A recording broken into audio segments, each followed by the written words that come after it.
Tiene la palabra el señor Matute. Sí, muchas gracias, señora presidenta. Buenos días, señores Pulido y Goñi.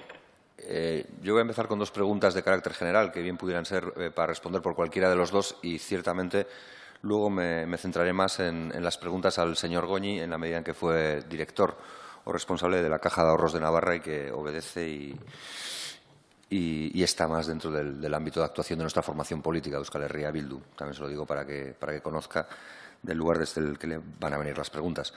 Las preguntas de carácter general que quisiera hacerles en primer lugar son las siguientes. ¿Creen ustedes que había alguna relación entre los conocimientos financieros y empresariales de los políticos que estaban en los órganos de gobierno de las cajas y la gran responsabilidad que aceptaban al estar en ellos? La segunda pregunta de carácter general, y también para posible respuesta de ambos, es la siguiente. En la desaparición efectiva del 90% de las cajas del Estado español, ¿cuál ha sido la causa principal? ¿La crisis global y los cambios legislativos o las deficiencias de gestión y dirección de las cajas? Y ahora ya, centrándome más en las preguntas al señor Goñi y a la espera de cuál sea su diagnóstico, no sé si tengo que repetirlas o… La segunda, sí. En la desaparición efectiva del 90% de las cajas del Estado español, ¿cuáles creen que han sido las causas principales? ¿La crisis global y los cambios legislativos o las deficiencias en la gestión y dirección de las propias cajas? Vale, y como decía, ahora ya centrándome en cuestiones más concretas y a expensas de lo que pueda ser el diagnóstico que arrojen sobre ambas cuestiones, sí voy a ir con algunas que tienen que ver con la propia gestión de la Caja de Ahorros de Navarra o con su papel o su función en la gestión de la Caja de Ahorros de Navarra durante un periodo importante de tiempo. Es cierto que se multiplicaron el número de directivos y el sueldo, así como las dietas, durante su etapa de gobierno al frente de la Caja de Ahorros de Navarra. Es cierto que se llegaron a cobrar hasta 3 dietas la misma persona en una sola mañana por la asistencia corta a reuniones, es decir, dietas acumulativas. Hay otra cuestión que yo creo que está en la cabeza de miles de navarros y de navarras, y no sé si es un truco de prestidigitación o es una obra de arte en sí misma. ¿Cómo se puede hacer para que desaparezca una caja que hasta la llamada crisis financiera se mostraba como ejemplar? Otra de las cuestiones quizás tenga que ver con esta que acabo de plantear. ¿Qué motivos existían para vender un patrimonio estimado en 1.200 millones de euros por valor de 200 millones de euros? Es decir, ¿cuál era la generosidad en la venta que respondía a esa realidad? Porque es una realidad que luego no vemos en el ámbito de lo privado a la hora de manejar el patrimonio propio. No encontramos gente que decida vender cosas que valen 1.200 millones por 200 millones de euros. ¿Usted diría que la Caja de Ahorros de Navarra sigue existiendo? ¿Usted diría que lo que abordó la Caja de Ahorros de Navarra dentro de Banca Cívica fue una fusión con la Caixa y no una absorción?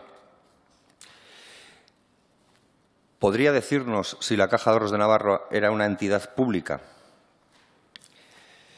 La siguiente pregunta. ¿Instauró usted que las dietas de representación de la Caja de Ahorros de Navarra en empresas participadas fueran a los bolsillos particulares de los representantes de Caja Navarra en dichos consejos de administración en lugar de retornar a la Caja de Ahorros de Navarra como era lo habitual hasta que se cambia la medida?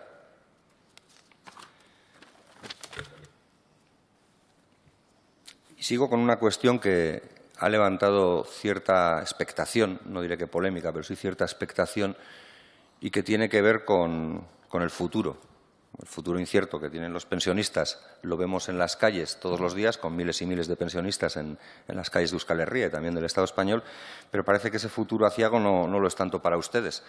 ¿Qué fondos de pensiones tienen asociados a su gestión y a su determinación para que la Caja de Ahorros de Navarra, en este caso también serviría para Cajasol, acaben donde han acabado?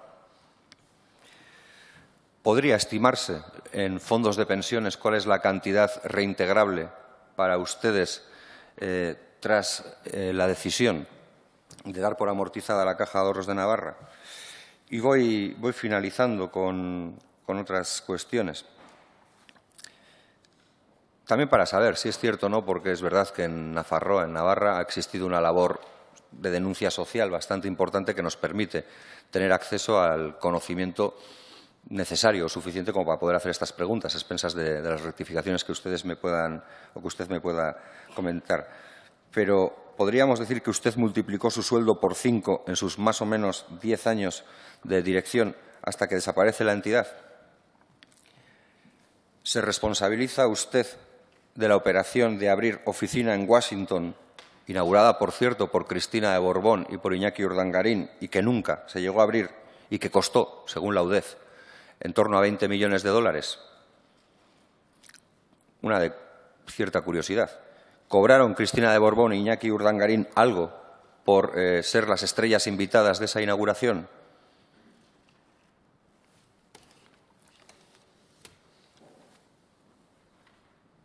¿Negoció su integración en la Caixa al mismo tiempo que negociaba la desaparición? Digo, su integración no de la Caja de Ahorros de Navarra, sino la suya propia.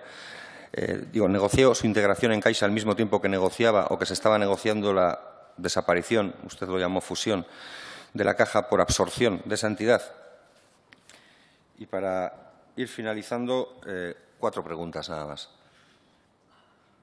¿Pidió usted personalmente, como director de la CAN, a Sanz, a Miguel Sanz, que era el presidente de la CAN, a la par o a la vez que presidente en esos tiempos del Gobierno de Navarra, de Nafarroa, pidió usted a Miguel Sanz que el Gobierno de Nafarroa no avalara la integración en banca cívica o que la avalara, como sí hicieron el Gobierno de Canarias y el de Castilla-La Mancha? ¿Tuvo usted algo que ver con el fichaje del exsecretario de Estado, Ricardo Martí Fluxá, para su entrada en la Caja? ¿Tuvo usted algo que ver en la entrada en la Caja como responsables de seguridad de dos exmandos de la Guardia Civil con currículum, ciertamente, en la institución benemérita, pero también, ciertamente, en los tribunales por algunos casos y denuncias por malos tratos y torturas? ¿Recomendó usted que se invitara a Martí Fluxá a entrar en el Consejo de Administración de la Caja porque lo conocía de Barcelona? Y finalizo. Sí, puede hacerlo un poquito más despacio porque como son preguntas muy concretas, puedo repetirlas, conviene que las sepan, puedan tomar nota los comparecientes. Las 4 últimas preguntas que le he realizado eran si pidió al señor Sanz que el Gobierno de Navarra no avalara la integración en banca cívica, como sí parece que hicieron tanto en Canarias como en Castilla-La Mancha. La siguiente tiene que ver con el fichaje del exsecretario de Estado, Ricardo Martí Fluxá, en su entrada en la Caja, si tuvo él o si tuvo el señor Goñi algo que ver, así como de 2 responsables de seguridad provenientes de la Guardia Civil en las labores de seguridad de la Caja de Ahorros de Navarra.